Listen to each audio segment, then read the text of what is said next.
And so thank you very much, everybody, for joining us today. Today, we're going to be seeing a really interesting presentation from Dr. David Martinez. It's called Out of the Ashes of Extinction, A Resurgent Nation is Reborn, the Hia Ced O'odham and the Pursuit of Nationhood. But first, I'm going to give you a little bit of information about who we are here at Crow Canyon, the kinds of things that we do, and give you a few pointers on Zoom as well, if you're not familiar with it. So the Crow Canyon Archaeological Center acknowledges the Pueblo, Ute, Paiute, Diné, and Jicarilla Apache, people on whose traditional homelands this institution sits, and upon which we work and reside. Our mission-related work would not be possible without Indigenous people of the past, present, and future.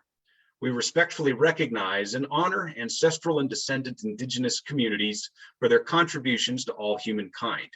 Crow Canyon is grateful to all Indigenous people and supports actions to preserve and protect cultural traditions, ancestral connections, and sacred lands.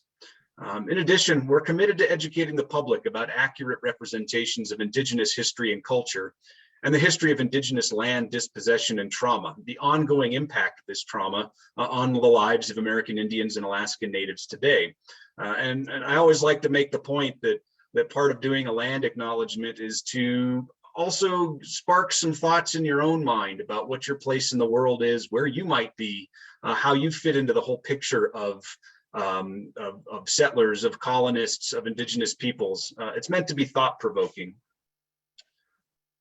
The mission of Crow Canyon is to empower present and future generations by making the human past accessible and relevant through archaeological research, experiential education, and American Indian knowledge. If you want to find out more about us, you can go to www.crowcanyon.org and catch our website there. It's been recently revamped, so if you haven't looked at it for a while, you might have to, you'll find that it's a bit more user-friendly, and most of the things that you remember are going to be up there. You can find details about our upcoming programming, about our college field school and our internships, and a variety of educational things as well. Now, I'm guessing most of you are pretty familiar with Zoom at this point, but if you're not, here's a few pointers. First of all, you can move the talking heads. You probably see me as a fellow up in the upper right-hand corner of your screen. You can actually click on that, move it around. If it happens to be in the way of something on a slide that you want to see, you can move it out of the way. You can remove it altogether. There's a couple of different options there. If you want to ask questions of Dr. Martinez, please use the Q&A function. There's a button either at the top or the bottom of your screen. There'll be a little toolbar that comes up, and you can click on the Q&A button. Use that one for the substantive questions that you want to ask directly to the presenter. Taylor and I will look through those. We'll get to questions at the end. If there's things that we think we can probably answer quickly, we might do those just directly to you. But if you want to talk with other folks who are viewing the webinar, there's usually a chat function as well, and that's what that's for. If you're having difficulties with Zoom, you can actually catch us on our live stream on Facebook as well. So you can head over to Crow Canyon's Facebook page. We also have announcements for other webinars that are upcoming there. And if you subscribe to us on YouTube, you should be able to see a recording of this webinar as well as others that we've done in the past year and a bit. You can catch those on YouTube, so head on over there as well. Now, you probably can see that there is a live transcription service that's currently reading out everything that I'm saying at the bottom of the screen. One thing I've noticed, and I want to point out, is that it kind of struggles with archaeological and anthropological terminology, and particularly struggles with non-English words. So if you see something looks kind of weird down there, we don't have any control over that. That's just what the transcription service tries to do when I say a word that's not familiar to it. We've got a couple of upcoming webinars that you might be interested in. Next week, March 3rd, we're going to hear from Dr. Lexi O'Donnell, Our Teeth Tell Tales, Living and Moving During the AD 1000s to 1200s in New Mexico. And I believe this might be related to a recent journal article that came out, some interesting stuff about population movement and bioarchaeology.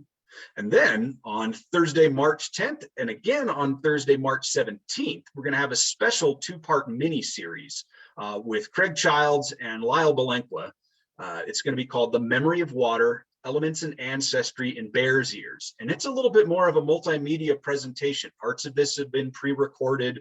A lot of work's been going into it. Our last, what we jokingly called the Creganar, our last one was highly successful, and I think you might really enjoy tuning into this one, as we're going to get some statements both from Craig and from Lyle Belenqua, who is a Hopi archaeologist, has a ton of experience working in Canyon country and the Southwest in general. So that should be really cool. I suggest you tune in. So today we're going to hear from Dr. David Martinez. The gist of this talk is because of the 1851 yellow fever epidemic, the Hia Ced O'odham were compelled to seek safety among their Tohono O'odham relatives. Ever since, the people known alternately as the Areneños and Sand Papago have endured the consequences of being regarded as extinct. However, contrary to popular opinion, the Hia Ced O'odham have endured as a discrete part of the O'odham community. Who are they, and how do they go from extinct people to a resurgent nation? That's what Dr. Martinez is going to tell us today. Now, Dr. David Martinez is an associate professor of American Indian Studies and the author of Dakota Philosopher, Charles Eastman and American Indian Thought. He's the editor of the American Indian Intellectual Tradition, an anthology of writings from 1772 to 1972, and author of Life of the Indigenous Mind, Vine Deloria Jr. and the Birth of the Red Power Movement. His publications appear in, among other venues, the American Indian Quarterly, the American Indian Culture and Research Journal, Studies in American Indian Literatures, and Journal of the Southwest. His areas of concentration are American Indian intellectual and political history, contemporary American Indian art and aesthetics, and O'odham culture and history. Currently, Martinez is putting in the final revisions for his fourth book, Crisis on the Verde River. Carlos Montezuma finds his Yavapai voice in the stories and lessons of his community, which completed 2 successful rounds of peer review at the University of Arizona Press. That's no small accomplishment. And in addition, Martinez is researching for his 5th book, which will be entitled The Resilient History of the Hia Ced O'odham, O'odham Sovereignty During the American Era, 1850 to 2015. So without further ado, we're very honored to have Dr. Martinez with us here today. I'm going to stop my screen share and turn things over to him. So David, thank you for being with us. Well, thank you for that generous introduction. I'm launching into my slideshow here. Thank you to Taylor as well for inviting me in the first place. And thank you to everyone out in Zoom land for being here with me this afternoon. As indicated in my introduction, what I'm presenting for you today is the first chapter of what promises to be a book-length history of the Hia Ced O'odham. And so the purpose of my research is twofold. One is to produce a work of scholarship, historical scholarship, about the Hia Ced O'odham, which hasn't been done before. Not to say that there isn't literature on the Hia Ced O'odham, but a book-length monograph has yet to be done. And so I'm taking on that responsibility. I did publish back in 2013 an ethnohistory on the Hia Ced O'odham in the Journal of the Southwest. And so if you're interested in the work that I've published so far on this topic, I encourage you to look for that paper. So the second purpose of my research, which is no less important than contributing to the scholarly literature, is to play a role in assisting the Hia Ced O'odham in applying for federal acknowledgement.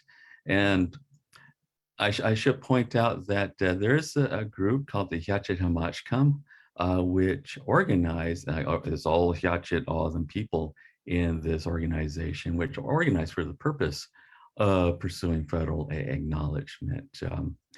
As referenced as well in my introduction, a lot of the Hia Ced O'odham are enrolled in Tohono O'odham Nation. They're enrolled in the other 3 of the 4 southern tribes as well. In my case, I'm enrolled in the Gila River Indian community, but most are enrolled in the Tohono O'odham Nation. And as a unique part of the O'odham community, they've reached a point where they want separate acknowledgement as a separate tribe. I should point out, otherwise I would be remiss as a scholar, that the effort at pursuing federal acknowledgement has been done before. Back in the 90s, Lorraine Eiler founded the Hia Ced O'odham Action Committee, which, with the help of people like Gary Nabhan, author of The Desert Smells Like Rains, Smells Like Rain, they began the process of pursuing federal acknowledgement as well. However, in spite of getting a piece of legislation drafted toward that objective, obviously there wasn't enough support in Congress, for that ambition. So this isn't to say that that goal was forgotten, but suffice it to say that it took a few years for that aspiration to renew itself. And so I'm playing the role of historian. And so that's going to be my contribution to this endeavor, important endeavor. So why me? Why me? As I indicated, I'm part of the Hia Ced O'odham community as well. So what I'm showing you here are pictures of my great-grandmother, Martha Childs, and my great-grandfather, Martha's husband, Tom Childs, or Tom Childs Jr. For those of you who know a bit about your Arizona history, you know that Tom Childs Jr. founded the copper mine down in Ajo, Arizona. He discovered the copper ore with his father, Tom Sr. And so I'm related to these two individuals, these two historic individuals, through my maternal grandmother, Margaret Childs, who was the sister of this remarkable woman here. This is Philemon Bell, one of Tom and Martha's children. And she was the lead author, as you can see here, of this report that she and her collaborators did for the National Park Service. The goal here was to apply for the status of National Historic Landmark, pardon me, in the National Park Service. Quito Cemetery is in the Organ Pipe National Monument. And so she and the others put together this report, for that purpose. So there's a lot of Hia Ced O'odham history contained in this document, which is available, free and online for your perusal. So I want to acknowledge my relative, my ancestor, Philemon, because she's probably my most important intellectual predecessor. And so she's an inspiration for my work. Okay. Now, when it comes to what I'm working on, the research that I'm presenting today, as indicated in my talk title, in the abstract for this talk, the yellow fever epidemic of 1851, has been haunting the Hia Ced O'odham, for generations. Now, within the O'odham community, which includes, in addition to Hia Ced O'odham, Tohono O'odham, Sobaipuri, and Akima O'odham, there is no question that the Hia Ced O'odham, are part of the O'odham family. So the issue that I'm defining for you is not an O'odham issue, but rather it's an issue for people, especially the federal government, outside of the O'odham community, who have historically regarded the Hia Ced O'odham as either being extinct or else at near extinction. So historically, my great-grandmother's community has never really been seen, by entities like the Bureau of Indian Affairs, let alone Congress, as being worthy of nationhood, being acknowledged as a part of the family of indigenous nations that, are part of the reservation system that exists, around the United States. And so that's the problem on a number of levels. And so what I'm engaged in doing, within the context of this large book length project, is I'm looking at basically what happened. What was the yellow fever all about, to put it colloquially. How did the Hia Ced O'odham understand what happened to them? How did other O'odham understand what happened to their Hia Ced O'odham relatives? And how did this historic calamity, inform the way in which the Indian Bureau, perceived the O'odham community, the Hia Ced O'odham community in particular? So, okay, 1851. So this is a time of transition in the Southwest, what we call the Southwest today. More specifically, 1851 is just after two important events. One is the 1848 Treaty of Guadalupe Hidalgo, which the United States signed with the Republic of Mexico after the US defeated Mexico in its 1846-1848 war.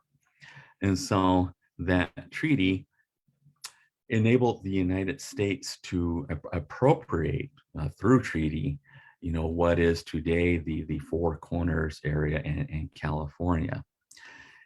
In 1849, right on the heels of that treaty, of course, is the discovery of gold in California, which of course is going to usher in waves of migrants, not only into California, but across the Southwest as well. Because obviously, for those of you who are acquainted with that event, you know that there were migrants coming in from all four corners of the globe.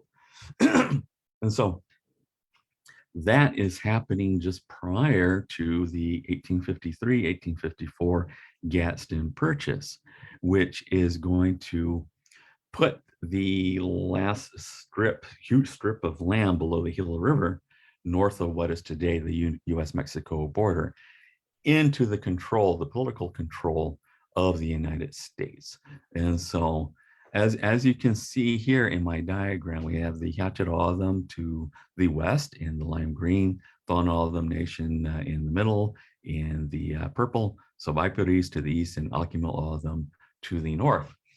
So, all right, let's see. I want to point out that because of what's going on in the Southwest in terms of United States westward expansion, bear in mind that when this yellow fever epidemic sweeps through Hia Ced O'odham land, I want to underscore that the Hia Ced O'odham were not an isolated people, where there wasn't any settlers, to be seen anywhere. Quite the contrary. Because of the events that I just pointed out in my historical timeline, there was a huge population increase in California, New Mexico territory, and also in little places like Yuma, at the top of the Colorado River. So I do have some figures I want to quote for you to give some added context. In the case of California, we see a population increase over a 10-year period that goes from just above 92,000 in 1850 to, a whopping 379,000 plus in 1860. That's a 410% increase in 10 years. And so I do want to make clear that these numbers are only of the non-Indian population. Indians not taxed were not counted in these censuses. So that's California. In the case of New Mexico territory, as of 1850, we had a population that was just below 62,000. And then, of course, and in the case of Yuma, because it's going to be a conduit, between New Mexico territory and California, there's going to be a population increase, in that area as well. I don't have the exact numbers, but suffice it to say, it's a growing town. Arizona Territory would not become a separate territory until 1863. So with respect to my main topic for today, that 1851 yellow fever epidemic, it's occurring at a time when there's a lot of activity. There's a lot of dramatic developments in the region, but in the Hia Ced O'odham homeland, it is the case that other than the indigenous population, the non-indigenous population, it was there, Mexicans in particular, but it is few and far between. So when it comes to my research, that as a historian, that creates a conundrum for me, because the historical narrative, it largely derives from the archival record, and even in the case of indigenous history, you're still relying a lot on what the settlers, i.e. the colonizers, produced as they were moving in. But this is not to say that my research is bereft of any O'odham sources, quite the contrary. This is, I need to interrupt myself for a moment. This is obviously a map of Tohono O'odham Nation. Today, these are the reservation boundaries. And so the reason that I have this here, and this adds the context to what I'm presenting. The boundaries of Tohono O'odham Nation, these were articulated in 1917 by executive order. And so the reason that this is part of the problem that I'm describing with the 1851 yellow fever epidemic is because the boundaries, the western boundaries of this reservation do not include any Hia Ced O'odham land. So when the President of the United States, Woodrow Wilson, drew these boundaries on behalf of the Tohono O'odham, he did not include any Hia Ced O'odham lands, let alone did he acknowledge, that Hia Ced O'odham, as a discrete part of the O'odham community. And so there's an explanation for that. But I just wanted to point this out because although, like I said, Hia Ced O'odham, many of the Hia Ced O'odham are enrolled in Tohono O'odham Nation, this does not mean that they've been, or we've been, adequately recognized as an indigenous nation, because the land's not included, right? So, okay. So getting back to my research here. Oh, this is a reference, obviously, to recent troubles along the US-Mexico border. A lot of people have heard about us, the Hia Ced O'odham, in light of rather distressing developments along the border with the construction of the wall, the desecration of sacred sites, as well as the denigration of the environment. And so there was a recent case, Amber Ortega, that was decided by the federal court recently, because she and others were trying to protect, Hia Ced O'odham sacred land. So if you've heard of us, it may very well be because of this crisis here. All right.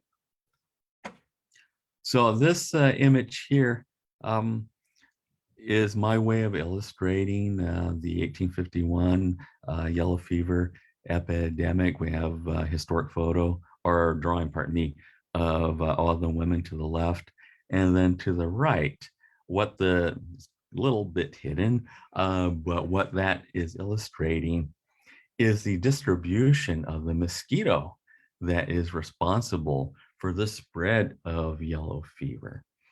And so as you can sort of see, well, in the left-hand map, that the mosquito in question, the perpetrator, goes from the southeast United States to the northern quarters of South America. And if you can see the image to the right, you would see a much more expansive range for this mosquito, which is how far and wide that mosquito travels when it's not being controlled, by any kind of environmental measures, to diminish the size of the population.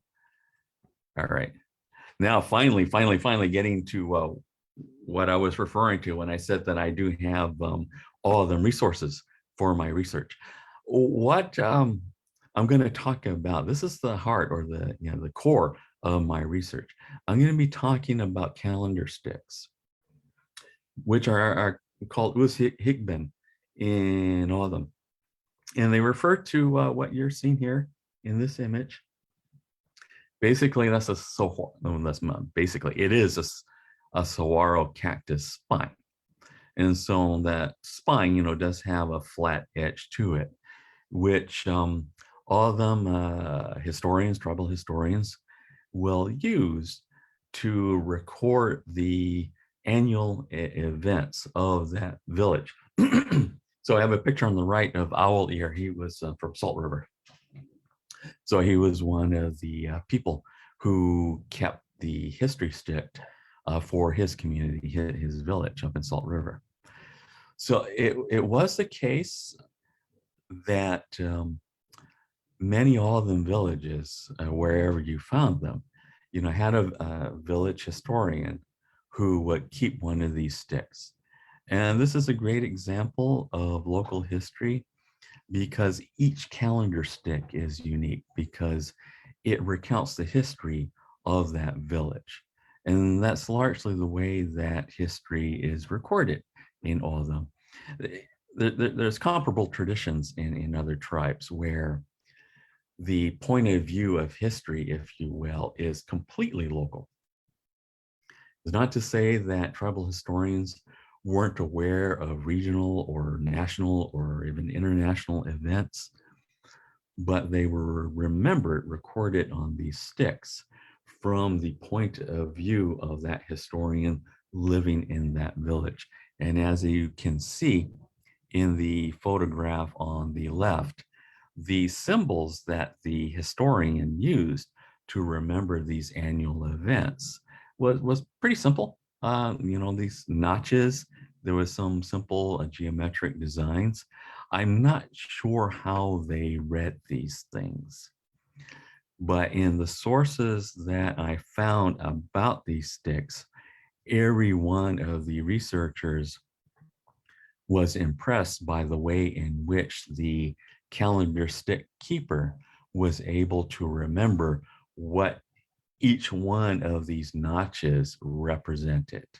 And so for each one of these inscriptions, if you will, it symbolized the most important event of the year for that village. And so the year for the O'odham begins with the wine festival, the rain ceremony, the Vigida. So when the monsoon season begins. And so from there, each year, whatever the most important event is for that village will be recorded on that stick. And so it's in the historic documentation that,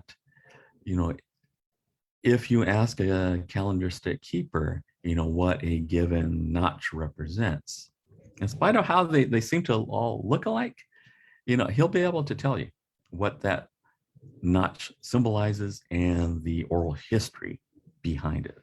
So obviously this is going to be the source for my discourse on the yellow fever epidemic. And so I have 4 calendar sticks.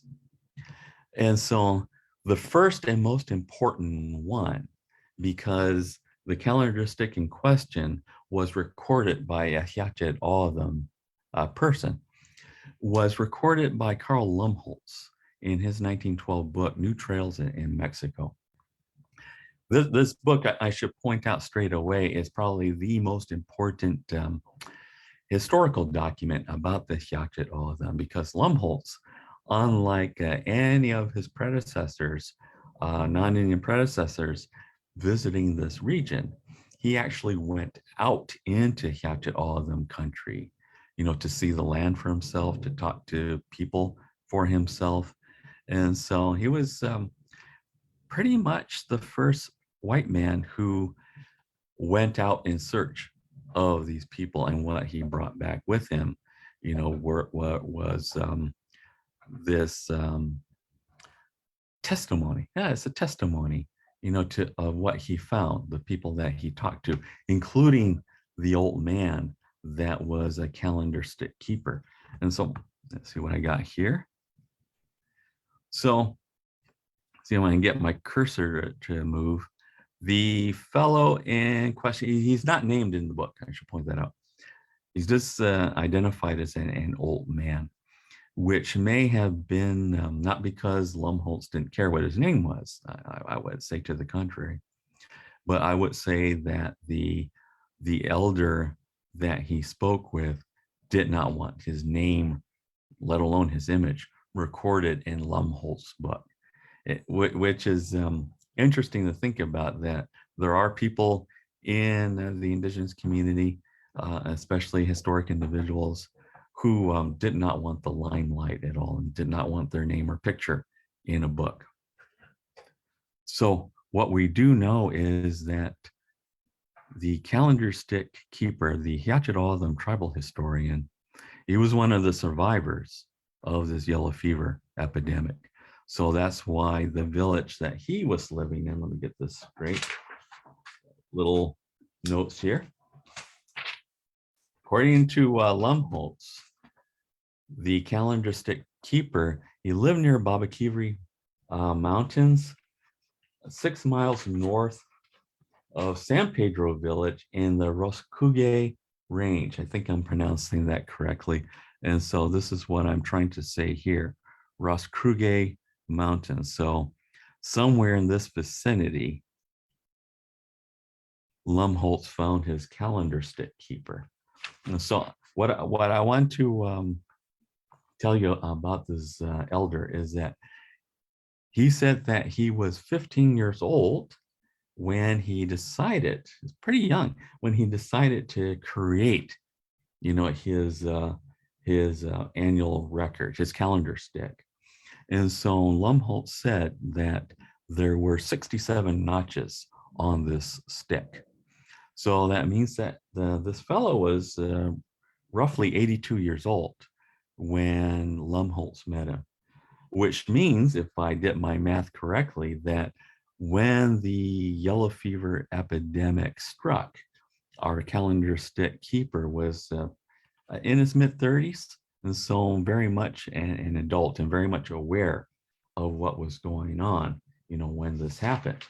So, all right, I think I have okay, let me get this thing out of the way. There we go. I don't know why I didn't move that sooner. Okay, so this is the main document, testifying that something happened in Hia Ced O'odham country in 1851. And so here it is, in 1851, severe disease, my goodness, can't talk. Severe disease called black vomit appeared. Its symptoms were painful fits and cramps. Dark colored blood would flow from the mouth. When the sufferer vomited, it was a sign of relief. Many Indians died, including some medicine men. It says this may have been yellow fever, parenthetically. And so what I want to point out before proceeding with my analysis are the events that occurred just before and after this outbreak. We have in 1850, successful attacks by the Apaches on the Maricopa at Red Rock, as well as on the Papago near Magdalena, Sonora.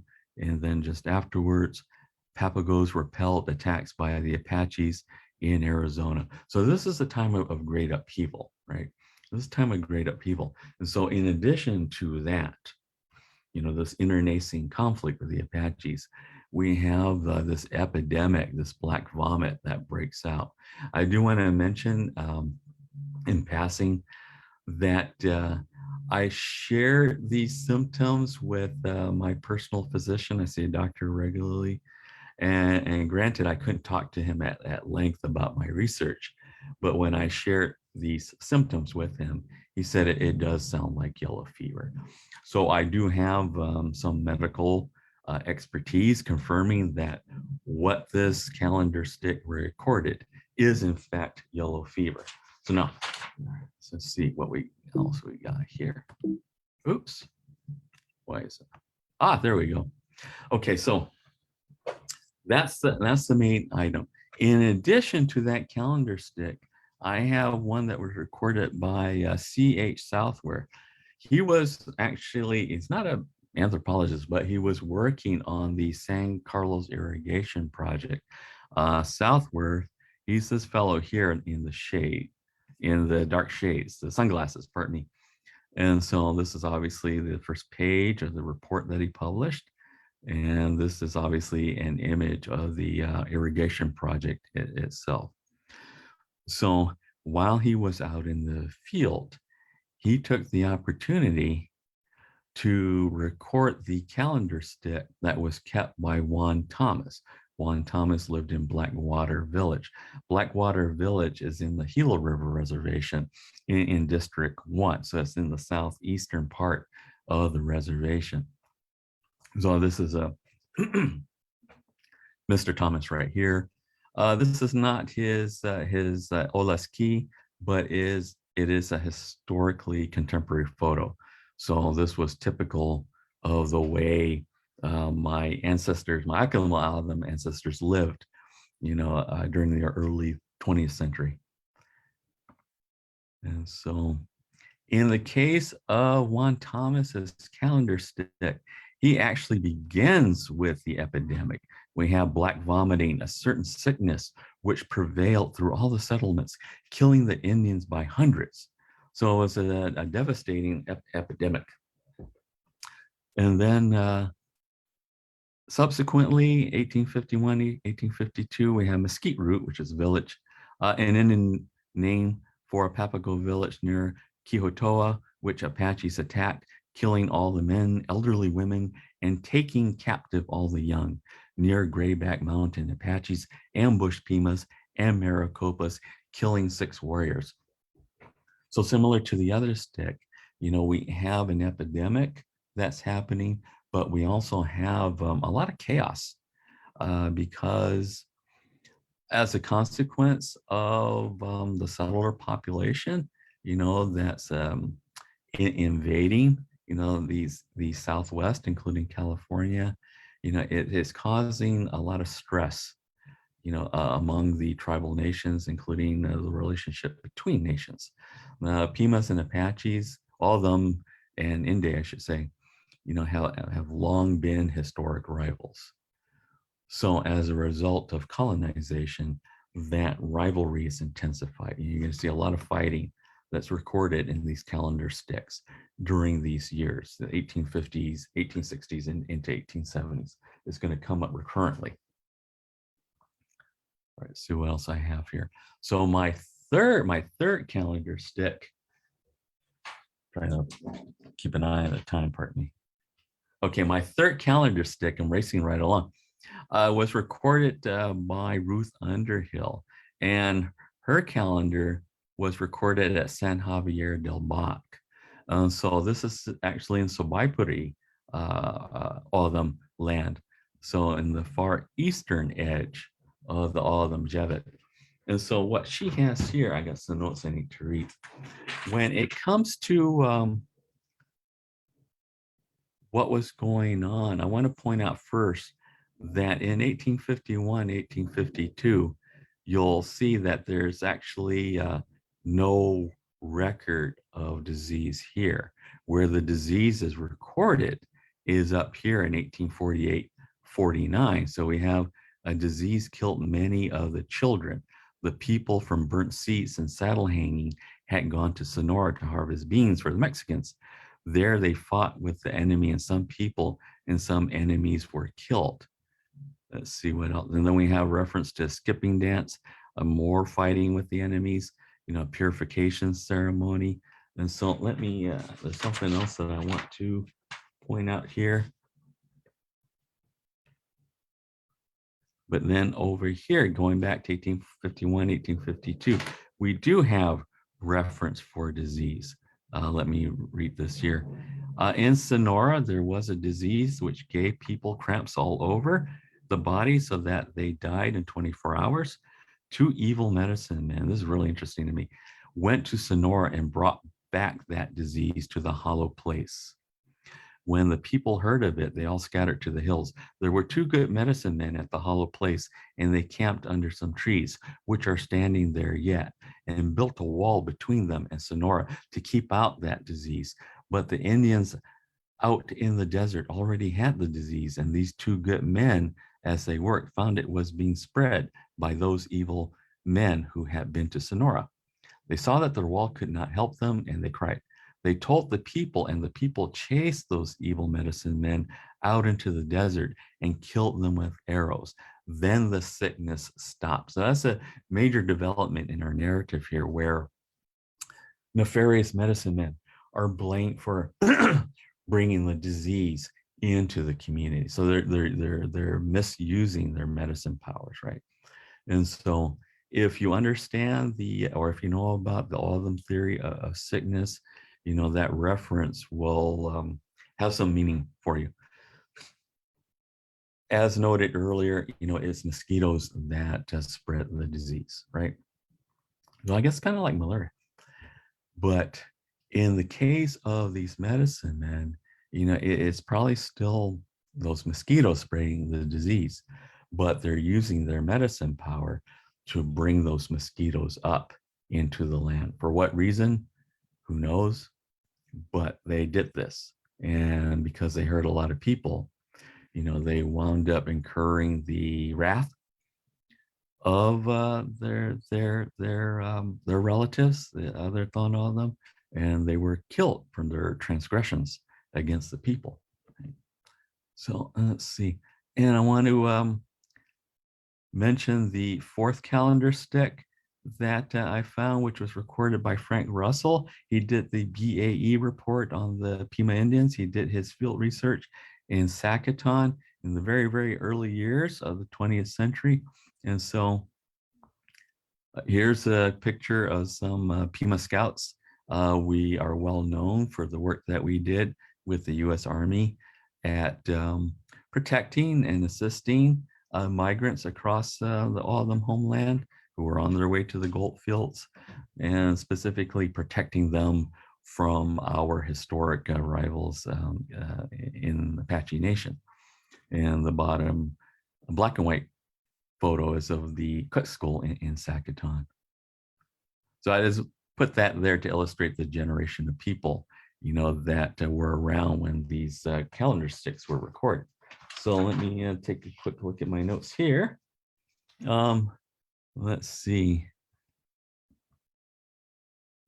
1850. Okay, I wanted to point out the relevant years here. You know, once again, we see references to intertribal fighting, but no reference to disease in these instances. However, when we look back here, 1844-45, so a few years earlier than the time period where we're talking about, 1851, we do have evidence of a plague. In this instance, called plague, swept through all the tribes during this year. Those stricken with it usually died within 24 hours, or sad again, but if they recovered, they were well again in 3 days. From 4 to 10 died each day, so that's a lot of people. The people of Akchin came to the Gila and the Gila villages, and the Gila villagers fled into the desert. So similar to the San Javier stick, people are running away. The cholera of black vomit, as it was called, brought all the medicine men not in the best repute under suspicion. So nefarious medicine men are at work again. 4 were killed, and the surviving medicine men were kept busy guarding the camps against the plague. And so taken all together, you know, we have a very interesting picture of what was going on in O'odham country, the O'odham Jevit, you know, during these years, 1840, 40s into the early 1850s, in which there was a lot of fighting between O'odham and Apache. There was fighting between Yumas and Maricopas. Maricopas, are close friends, allies with the Pimas. And there are definitely recorded instances of plague and disease, in particular, the black vomit, otherwise known as yellow fever. So, all right, so let's see what else I wanted. Oh, I have this here. This is a picture of the Department of Interior, and the two gentlemen to the right were the Commissioner of Indian Affairs during the years that I'm researching. So the reason why this is here, ultimately, this gets into my explanation about why the Hia Ced O'odham wound up being thought of as extinct, by the Indian Bureau, and the United States government. What I want to point out briefly, because I don't want to go on too long. Oh, okay, I'm going to wrap up. I'm going to wrap up in a minute. When the United States started moving into the Southwest, with respect to the Indian Bureau was headquartered in Santa Fe. So that's a lot of miles from the part of Arizona that I'm talking about. So what happened as a consequence, the consequence for the all of them is that because the Indian Bureau was centered up in Santa Fe, their perspective on Indian country in this region, was limited. By and large, the Indian Bureau was worried about the Apaches and the Navajos. The Apaches and the Navajos were a major concern because the Apaches and Navajos, unsurprisingly, were really upset with what was happening to their communities and their lands when the settlers started occupying the area. So the focus of federal Indian policy was largely on Navajo and Apache, quote unquote, depredation. So where this left the O'odham is that the Indian Bureau largely didn't have much awareness of the O'odham. It takes the Indian Bureau a long time to start even mentioning the O'odham in its annual reports. And so it's going to be, maybe another 70 years, before the Indian Bureau starts paying close attention to the O'odham, but even then, they're largely going to pay attention to the O'odham in the eastern end of the O'odham homeland. So that's why, in the case of the Tohono O'odham, for years and years, they're only going to be talking about San Javier. Forget about the rest of the O'odham, the Tohono O'odham Jevet, or the Hia Ced O'odham Jevet. They're only going to be aware of the O'odham living at San Javier. Consequently, when it comes to the development of this territory into the state of Arizona, when the Indian Bureau and President of the United States starts drawing reservation boundaries, they focus on those parts of the O'odham community with which they had a direct relationship. So we were considered friendlies. All of them were considered friendlies. So the focus of the reservations that were drawn were for the reward or the benefit of those all of them communities that had done things such as serve as Army Scouts protecting the white settlers moving through the region. The Hia Ced O'odham, they never had any interaction with the federal government, they had hardly any interaction with the whites. And so they were forgotten. And so when it came to the establishment of the Papago tribe in 1936, their tribal government, those boundaries that I showed you early on in one of my early slides of the Tohono O'odham Nation reservation, those boundaries were reasserted. And even though there were people imploring the president of the United States, please acknowledge the Hia Ced O'odham, their pleas, were met with a deaf ear. And so that's what's put us in the predicament that began my narrative, where we're still here. We still know who we are. We still regard ourselves as a people and a nation. And so, we're at a point where, we're actively asserting that we deserve recognition. So on that point, gosh, my time went by really quickly. I hope you enjoyed this presentation. I'm anxious to hear from the audience, what you think. I'd love to hear what your questions are. So on that note, I'm going to thank you for your patience and your indulgence, and I'm going to turn the floor back over to my host. So thank you very much. David, thank you for that presentation. We've got a few questions coming in, and I will get to them and work our way through these. First of all, there was one that came in quite early from Alan Dart, and he works down at the, I want to say it's Old Pueblo Archaeological Center, so that's down in your neck of the woods. And he was just wondering where you got the that first map you showed of the O'odham Jevid. It was in one of your very first slides. Shoot, what's the site called? There's a site that was created in Canada. I think it's called the nativelands.ca. It's a recent resource that First Nations people created, where you can like punch in an address and it'll tell you whose homeland you're on. And so that database includes a lot of maps. And so I found that map there. I think the original source was probably an anthology, a historical anthology of Indian history. So just basic Google skills led me to that image. My colleagues in the Hia Ced O'odham community also use that image. And so since my elders use that image, it's strange to say my elders. I'm 58 years old, but I still regard some people who are more knowledgeable than me as being elders. They use that image, and so I take it as valid. Well, and Alan had a second question as well that gets a little bit more into the substance of your presentation, and that is, how do you account for the different years of the epidemic as recorded in the 4 different calendar sticks? Well, I can only assume that, I assume for starters that the tribal historians, each of these tribal historians, recorded accurately what happened to their village during these years.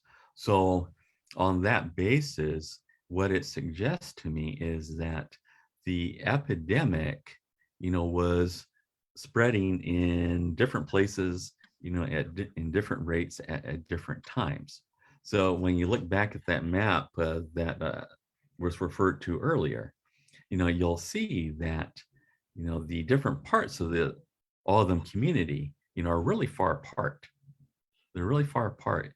And so it's not improbable that when the disease, hit, say, around San Javier, that it was limited to the people there, and people up in Blackwater saw it either earlier or later. So it was moving around, if you will. Well, that seems consistent with what I've read about epidemiology in general, is that you get these regional spikes that it runs its way through, one community to the next community to the next community. Sure. Yeah, well, thank you for answering that one. This is an interesting question that I was actually curious about myself, which is today, is the Hia Ced O'odham community separated by the U.S.-Mexico border, and how do they, if so, how do they negotiate that challenge there? Well, all of the O'odham, whether the Hia Ced O'odham, Tohono O'odham, or Sabipari, Akim O'odham too. We have ancestral lands south of the border. And so presently there is accommodation within the Tohono O'odham Nation territory itself. There is accommodation that the federal government, well, I guess it's Homeland Security at this point, is providing all of them to access homelands south of the border. So there are particular points along the wall where people can pass back and forth freely. Okay. And so there have been accommodations made in the recognition that these, sovereign tribal nations do in fact straddle two other sovereign nations' boundaries. They do. Obviously, there's more that can be done, but at least there's some tacit recognition that there's a need between the Mexican and the Arizona communities to connect.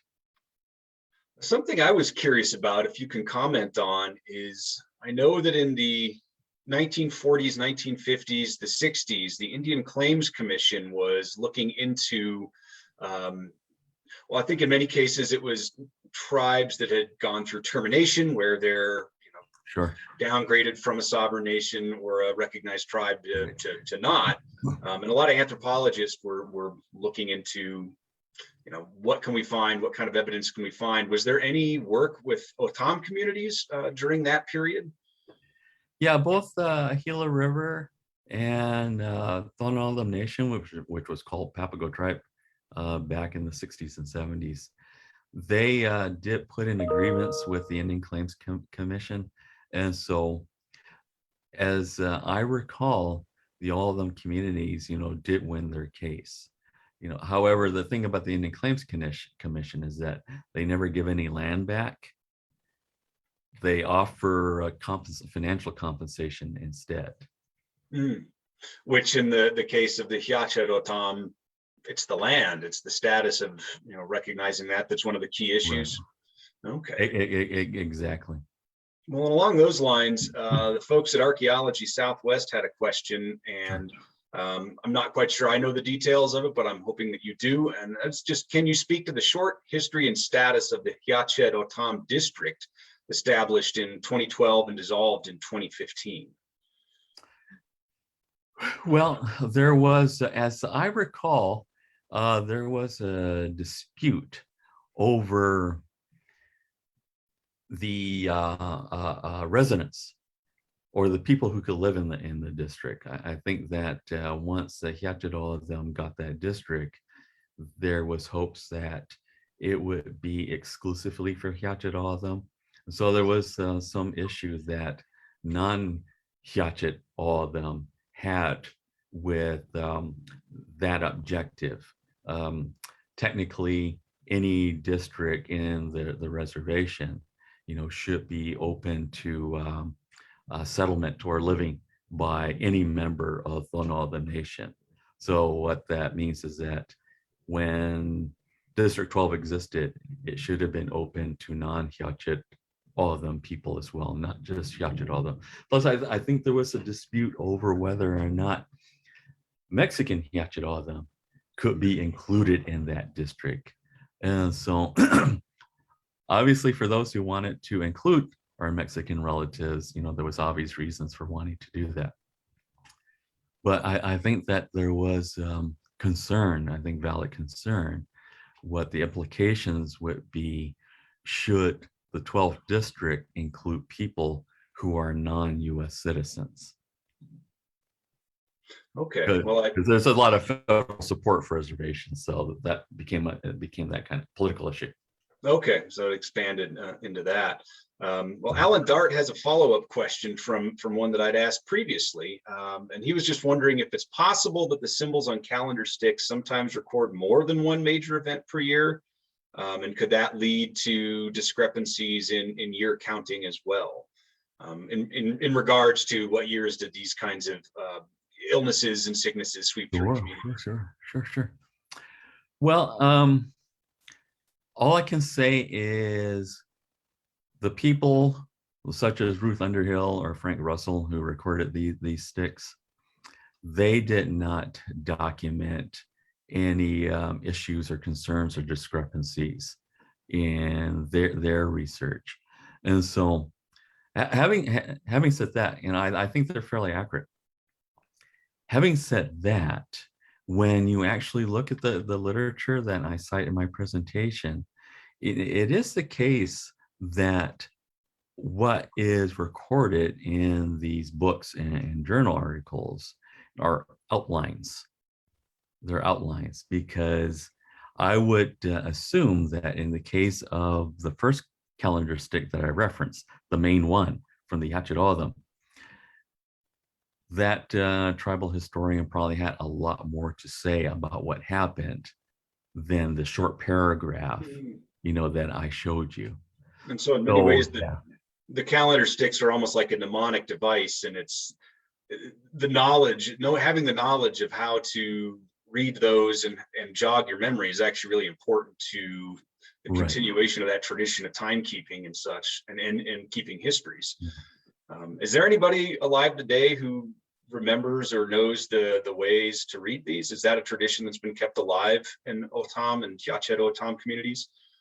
Good question. I've seen calendar sticks reproduced for museums, but what I'm not clear on myself is if the people making these sticks nowadays know how to read them. I don't know if that tradition has been handed down. I haven't seen it published anywhere. Well, I hope somebody somewhere knows it. I'm fascinated by those ways of these alternative ways of keeping history. Exactly. And I'm wondering, would things like that ever be, allowed as court testimony or something in a case for federal recognition? Is there precedent for that you know of? Oh yeah, federal regulations do allow for oral histories as part of the documentation for federal acknowledgement. It wasn't always the case. Tribes had to fight for that, but it is part of the regulations now. And there's several questions that actually kind of pertain to that as well, which first of all is with the current Secretary of the Interior, is there more opportunities for seeking federal recognition? And how is that process moving forward for Hia Ced O'odham? Well, we haven't applied yet. Yours truly has to finish his work in the first place. But in addition to my historical narrative, there's other items that had to be included in the application itself. That there has to be a census, there has to be a genealogy, so that there's other work at documenting the community that's going to be that has to be included, in what we send to the Office of Federal Acknowledgement. Those components are going to have to be done by people who have, such as an anthropologist, who have the expertise to compile that kind of data for us. My major contribution is going to be this, what I describe as a political history of the Hia Ced O'odham, that we've always been a part of O'odham affairs, and so even when the federal government thinks it's only dealing with one group of O'odham, such as Tohono O'odham, they're actually dealing with more than one group. We're part of that community as well. And has there traditionally, well, I guess in sort of the pre-reservation period, there was a lot of overlap between these different groups? Were people moving between communities, creating possibly some confusion for, well, to be honest, I'm guessing that a lot of the white settlers were not particularly attuned to recognizing differences between related groups of people. But is some of that because those communities themselves might have been more fluid in the past? Well, it's possible. I mean, it's well known that because indigenous people have a different kind of relationship to the environment, to the land, that they did not think in terms of, clearly delineated territorial boundaries. We didn't make maps in the way that our American counterparts make maps.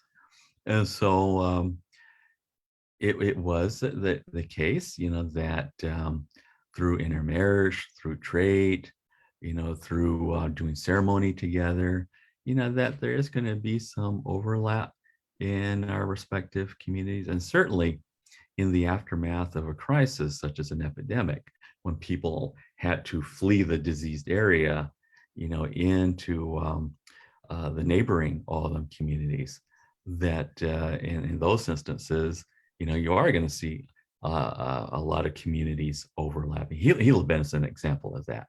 So is Chen. It's a hybrid Akimol and Tohono O'odham community in both instances. Given that close history, is there an expectation that other O'odham nations will be in support of a federal recognition for the Hia Ced O'odham?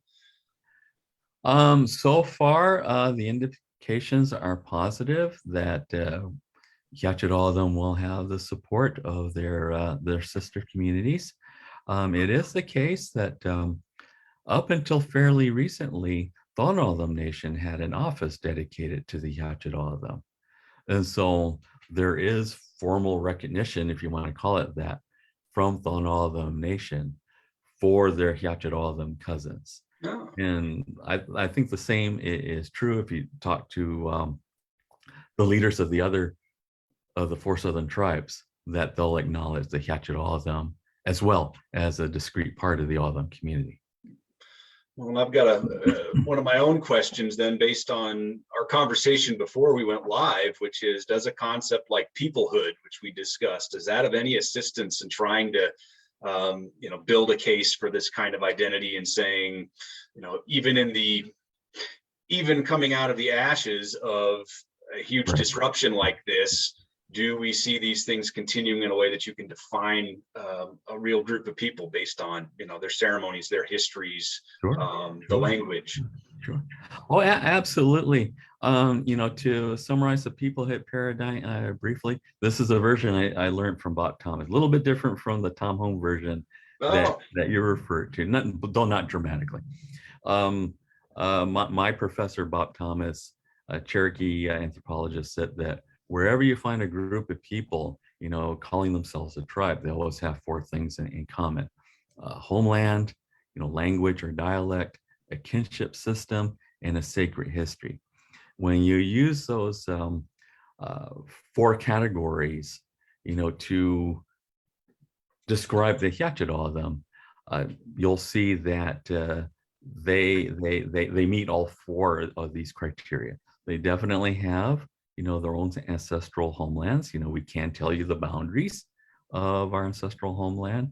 We have our own dialect of O'odham that's very different from other dialects of O'odham. So those who are fluent in the language, I'm not a fluent speaker, they can identify when they're speaking to a Hia Ced O'odham person versus, say, an Alkimal O'odham person. So there's that. We're definitely related by kinship.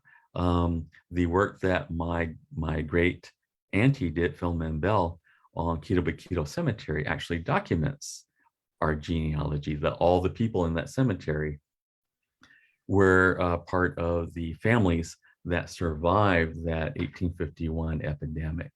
And so there's definitely a clearly documented kinship relationship.